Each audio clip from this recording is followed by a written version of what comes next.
Welcome back to the next video from Animation Universal. Today, I'm bringing you a thrilling and mysterious story about a world-famous silent twin duo. Before we dive into the story, don't forget to subscribe to the channel to support us. Now, let's begin the story.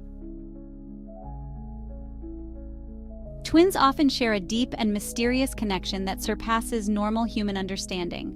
Their lives are often filled with intriguing and enigmatic tales, but the most chilling of all is the story of the silent twins, June and Jennifer Gibbons. The silent twins and their disturbing eccentricities. June and Jennifer Gibbons were born on April 11, 1963, in Aden in the Middle East. Their parents, Gloria and Aubrey Gibbons, hailed from Barbados, a country in the Caribbean. The Gibbons family later migrated to Haverfordwest, Wales. It was there that the twin girls faced severe ostracism and hostility, as they were the only Black residents in the neighborhood. The locals openly displayed aggressive and racist behavior towards them. At school, June and Jennifer were frequently bullied because of their skin color and introverted nature. "We were the only Black kids at school. People called us ugly names and even pulled our hair," June recounted in 1998. To escape the judgment of their white classmates, the twins gradually stopped interacting with others. They ceased talking altogether, even with their parents and siblings, only speaking when they were alone in their upstairs bedroom. Aubrey and Gloria occasionally overheard their daughters talking, but in a language no one else could understand. This, however, didn't seem to bother the twins much, as they rarely spoke to outsiders. June and Jennifer communicated almost exclusively with each other, speaking at such rapid speeds that others couldn't understand them. They mimicked each other's actions and even walked in perfect synchrony, their steps matching flawlessly. Due to their father's work, the family often moved houses, which made the twins rely even more heavily on each other. In 1974, while living in Haverfordwest, they continued to be targets of bullying to such an extent that they were allowed to leave school 5 minutes early each day. When walking outside, the sisters would always keep their heads down, as if in prayer. A strange language. The high pressure and stressful environment they endured likely played a role in pushing June and Jennifer further into isolation from the outside world. Their method of communication became even more peculiar, a secret language that not even their parents could understand. Apart from June and Jennifer, only their youngest sister, Rosie, could comprehend this strange language. The twins would only communicate with each other and occasionally with Rosie, completely ignoring their parents and other siblings. This self-imposed isolation earned them the nicknames the Silent Twins or even the Zombies. In February 1977, June and Jennifer underwent speech therapy with Dr. Anne Treharne. They refused to speak in front of Treharne, but agreed to record themselves after she left the room. Through these recordings, Treharne discovered that the twins' secret language was a mix of Barbadian Creole and English. They also altered some sounds to reflect West Indian intonations. Treharne observed that June sometimes appeared to want to communicate with her, but seemed restrained by Jennifer's gaze. Jennifer sat there, emotionless, but I could sense a strong presence from her, Treharne recalled. I began to think that June was being controlled by her twin sister. At the recommendation of psychologists, June and Jennifer were enrolled in Eastgate Special Education Center to continue their therapy. However, there was no significant progress. As a result, the psychologists proposed separating the 14-year-old twins. Jennifer would stay at Eastgate, while June would attend St. David's Adolescent Unit, 30 miles away. The twins had previously imagined being apart from each other, but when it became a reality, they were overwhelmed with panic. June and Jennifer screamed, chased each other, and even fought violently. When they eventually calmed down, they called the specialists at Eastgate and promised to talk, on the condition that they could live together again. Inseparable. However, it was all a lie. The twins remained silent. In March 1978, the separation of June and Jennifer was enforced. At St. David's, June fell into such despair that she became catatonic, requiring 2 staff members to carry her out of bed. While some twins thrived after being separated, this was not the case for June and Jennifer. Despite their longing for individual lives, they ultimately could not live without one another. The separation attempt failed, and June returned to Eastgate. By the winter of 1979, the sisters were reintegrated into the community. At home, they no longer joined the family for meals, choosing instead to eat in their room. They only played with dolls and spoke exclusively to their younger sister, Rosie. If communication was necessary, June and Jennifer would write notes, such as, "We want to go to the movies at 7 p.m. Please don't lock the door." During Christmas 1979, their mother gifted them 2 red leather-bound journals with locks. This sparked their passion for writing, and the twins began producing numerous stories. June wrote a novel about a teenager in Malibu dreaming of living elsewhere, while Jennifer penned 2 stories, one about a boy with heart disease whose soul is transferred into a dog by a doctor, and another about a group of city youths obsessed with disco. June's work was published in a magazine, but Jennifer's was rejected. Undeterred, they continued writing, dreaming of fame, even planning portrait photos for their future book covers. Besides their literary creations, the twins documented their thoughts and feelings about each other in their journals.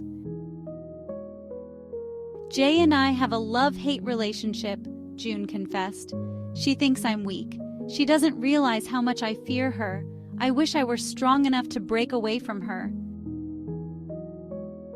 The twins also indulged in playing with dolls, constructing elaborate fantasy worlds complete with biographies, including specific dates and causes of death for each doll. During this time, the darker side of their relationship began to emerge. They alternated between being inseparable and fighting viciously, often attacking, scratching, or even strangling each other. On one occasion, June tried to kill Jennifer by holding her head underwater. In their shared diary, Jennifer wrote chilling words, "We have become deadly enemies in each other's eyes. We feel the fiery, hateful flames emanating from our bodies, ready to burn the other's skin. I ask myself, can I ever get rid of my shadow? Without my shadow, would I die? Or would I be free to live without it? Or would I still die? My shadow has a face of misery, deceit, and murder." Yet this terrifying phase eventually passed, and June and Jennifer returned to being close sisters. They resumed communicating in their secret language, a blend of English and Barbadian slang. The twins isolated themselves completely, accepting food and other items only through a tray left outside their door. Jennifer, however, expressed her dissatisfaction, saying, "Jay isn't truly my twin. My real twin should have been born at the same hour, shared my thoughts, dreams, ambitions, and even my pain and failures." Jennifer couldn't bear their differences, insisting that twins should be entirely identical. Psychological evaluations, however, revealed that the two had distinct abilities and personalities. Not long after, June and Jennifer began channeling their negative emotions toward others. They engaged in theft, vandalized doorbells, and committed trespassing. On November 8, 1981, the twins were arrested for attempting to set a university on fire. For 7 months, they were held in custody together, an experience they described as unbearable. They could not tolerate each other's presence and wished the other would disappear so they wouldn't have to live in their confined twin world. "We had become enemies," June admitted. In the spring of 1982, psychiatrist Dr. William Spry evaluated their condition. He recalled, "After 2 initial sessions of silence, they agreed to communicate via phone and eventually in person. However, whenever one began to speak, they would immediately start clawing at each other. Fortunately, the nurses intervened just in time." Dr. Spry diagnosed them with personality disorders and recommended their transfer to Broadmoor Hospital, a high-security psychiatric facility for offenders in the UK. In May 1982, following legal proceedings, the twins were convicted of theft and property damage. At the age of 19, with dreams of marriage and motherhood, June and Jennifer were sentenced to an indefinite stay at Broadmoor. Upon arrival at Broadmoor, the twins baffled and amazed specialists. They were completely unresponsive and indifferent, but would erupt in anger if separated. Soon after, June entered a catatonic state and attempted self-harm, while Jennifer, in a fit of rage, attacked a nurse. Even when engaging with hospital staff, they would speak in their unique, incomprehensible language. The twins' behaviors became even more peculiar. They would sometimes take turns eating. One would eat until full while the other went hungry, then they would switch roles. Even more remarkably, despite being housed in separate rooms in different wings of the hospital, the twins often mirrored each other's physical postures. They seemed to share an almost telepathic connection, always aware of the other's actions and emotions. Year after year, the twins remained at Broadmoor. Each time their case was reviewed, doctors concluded they needed another 1 or 2 years of treatment. "We were forced to live in hell for nearly 12 years simply because we refused to speak. We lost all hope and felt trapped," June later revealed. During their years at Broadmoor, the twins reportedly came to believe that they could not lead a normal life unless one of them died. The silent twins' unspoken pact and the mysterious death.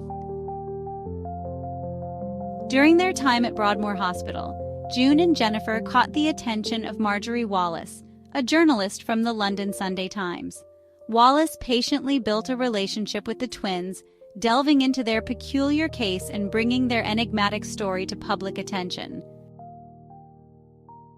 Through a series of interviews and reviews of the twins' diaries and writings, Wallace discovered that the sisters believed they needed to sever their extraordinary bond to achieve freedom. They eventually came to an unspoken agreement. One of them would have to sacrifice their life so the other could live a normal existence. In 1993, on the very day the twins were transferred to a new facility, Caswell Clinic in Bridgend, Wales, Jennifer approached Wallace and eerily prophesied, "After our choice, one of us must die. We've decided." That day, Jennifer appeared to be in a trance-like state. As soon as they arrived at their new location, she collapsed, resting her head on her sister's lap, and passed away at the age of 31. June later recounted her sister's final words, "At last, we're free of each other." Jennifer's death was officially attributed to acute myocarditis, inflammation of the heart muscle, but many found this explanation hard to believe. Jennifer was young, healthy, with no history of heart issues, and there was no evidence of drugs, alcohol, or toxins in her system. To this day, Jennifer's death remains an unsolved mystery. However, after her passing, June underwent a dramatic transformation. She began speaking normally and interacting with others. Her therapy sessions gradually diminished, and she reintegrated into society, leading a quiet life in Wales while continuing her passion for writing. June reflected, "I am finally free, released. Jennifer gave up her life for me, and now I must live for both of us." As for Jennifer, she rests beneath a gravestone bearing hauntingly poetic lines. "We were two once. Two made as one. We are no longer two, for life has made us one. Rest in peace." Thank you for watching. Don't forget to like, share, and subscribe to the channel and turn on notifications to never miss our intriguing videos. Thank you so much. For now, goodbye, and see you next time.